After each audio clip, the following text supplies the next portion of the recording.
শব্দেরা গল্প হয়ে ওঠে, গল্পেরা ছুঁয়ে যায় মন।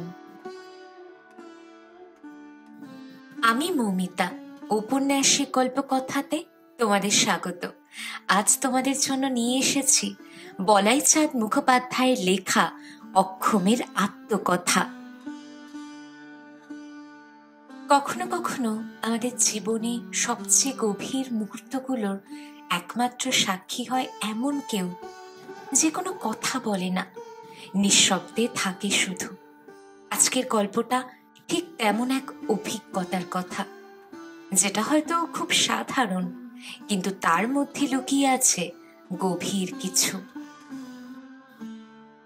শোনো এক নতুন গল্পের কথা।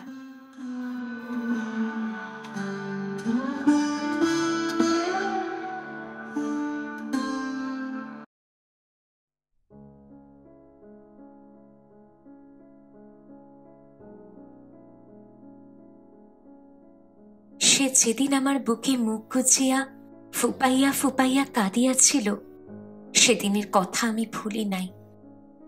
অনিন্দ্য সুন্দর তাহার মুখখানি আমার বুকে নিষ্পিষ্ট করিয়া, তাহার সে কি কান্না!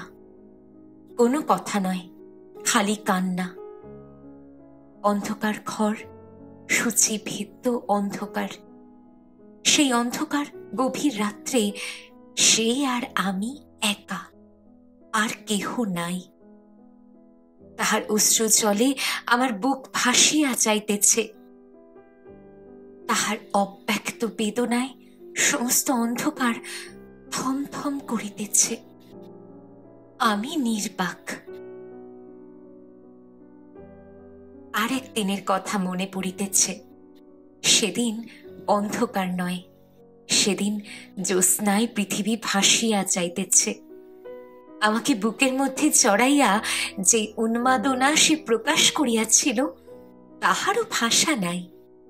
তাহার বুকের স্পন্দন আমি শুনিয়াছিলাম, উন্মত্ত সে স্পন্দন। তাহার স্পন্দিত বক্ষ আমার সর্বাঙ্গে যে শিহরণ তুলিয়াছিল, তাহা তাহাকে বলি নাই। বলিলেও সে বুঝিত না। বলিলেই কি লোকের সব কথা বোঝে? তাহা ছাড়া আমি বলিতেই পারিতাম কি? আর একদিনের কথা। সে উপর হইয়া শুইয়াছিল, আমি পাশেই ছিলাম। নির্জন দ্বীপ্রহর সে একখানা বই পড়িতেছিল। আমি মুগ্ধ হইয়া দেখিতেছিলাম তাহাকে। কি অপূর্ব তাহার দেহখানি, যেন প্রস্ফুটিত একটি শতদল। পরিপূর্ণ যৌবন নদী দেহের কুলে কুলে উত্তাম হইয়া উঠিয়াছে। বেশবাসের আবরণ তাহাকে আরো যেন ঢাকিয়া রাখিতে পারিতেছে না। ওই তুচ্ছ শাড়িটা তাহার যৌবন স্পর্শ পাইয়া নূতন মহিমা লাভ করিয়াছে। টকটকে চওড়া লাল পাড়টা মর্মান্তিক রকমের লাল। অন্যমনস্ক হইয়া সে একবার হাতটা একবার আমার উপর রাখিল। আমার সমস্ত শরীরে যে বিদ্যুৎ প্রবাহ বহিয়াছে, তাহা সে বুঝিল কি? আমারও বলিবার ভাষা ছিল না। কোনোদিন তাহাকে কিছু বলি নাই, অথচ তাহার নিত্য সঙ্গী ছিলাম আমি। তাহার সুখ, তাহার দুঃখ, তাহার উত্তেজনা, তাহার অবসাদ সবই অনুভব করিতাম। সমস্ত প্রাণ দিয়া অনুভব করিতাম। সে কিন্তু একদিনও এক নিমেষের জন্য আমার কথা ভাবিত না। ভাবিত না, ইহা আমি শপথ করিয়া বলিতে পারি। ভাবিবে কেন? মানবী ছলনাময়ী। অবশেষে সে আসিল।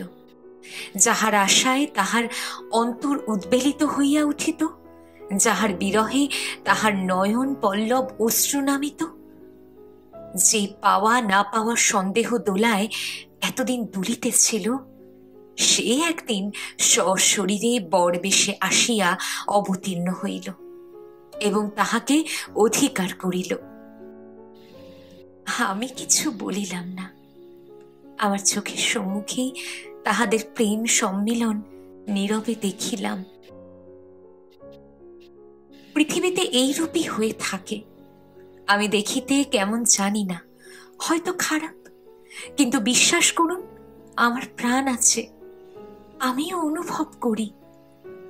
আমি দেখিতে খারাপই তো, আমার সারা গায়ে ময়লা, যদিও সপ্তাহ অন্তর আমার বহিরাবরণ একবার করিয়া বদলানো হয়, তবে একথা লজ্জার সহিত স্বীকার করিতেছি। আমার অঙ্গ মলিন, তেলছিটে ময়লা। কেন? তাহার উত্তরে আমি শুধু এইটুকুই বলিতে পারি যে আমি অক্ষম। কল্পনায় আমি বিলাসী, কিন্তু কি করিব? আসলে আমি যে বালিশ, ছোট তাকিয়া মাত্র। আমার কোনো হাত নাই, তাহার দুঃখের অশ্রু জলে আমার বক্ষ ভিজিয়াছে, সুখের স্পন্দনে সর্বাঙ্গ স্পন্দিত হইয়াছে। তাহার গোপন প্রেম লিপিকা সে নির্ভয়ে আমার তলায় লুকাইয়া রাখিয়াছে। তাহার অন্তরের সমস্ত নিগূঢ় বার্তাই আমি জানিতাম, তবু সে আমাকে হেলায় ত্যাগ করিল এবং বরণ করিল মানুষকে। তাহার কতটুকু সে চেনে?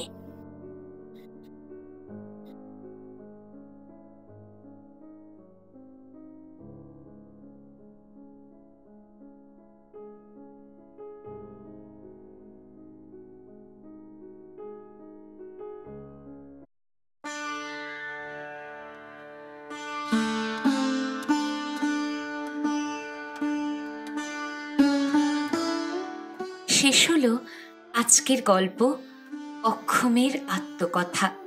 লিখেছেন বলাইচাঁদ মুখোপাধ্যায়। সব অনুভূতি হয়তো শব্দের প্রকাশ পায় না, যেমন আজ এই গল্পে পাশবালিশের অনুভূতি। এই সাধারণ জড়বস্তুটি আমাদের জীবনে এত গভীরভাবে জড়িয়ে থাকে, সত্যি আমরা এতটা কখনো বুঝতে পারি না। গল্পেরা শুধু শোনা যায় না, অনুভব করতে হয়।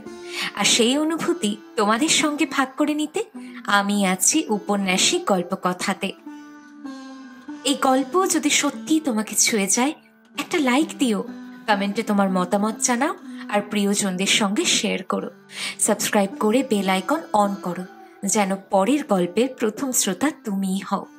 আজকের মতো এখানেই শেষ, কিন্তু গল্পেরা তো শেষ হয় না, তারা নতুন করে জন্ম নেয় প্রতিবার। তাই আবার দেখা হবে নতুন গল্পে। ধন্যবাদ।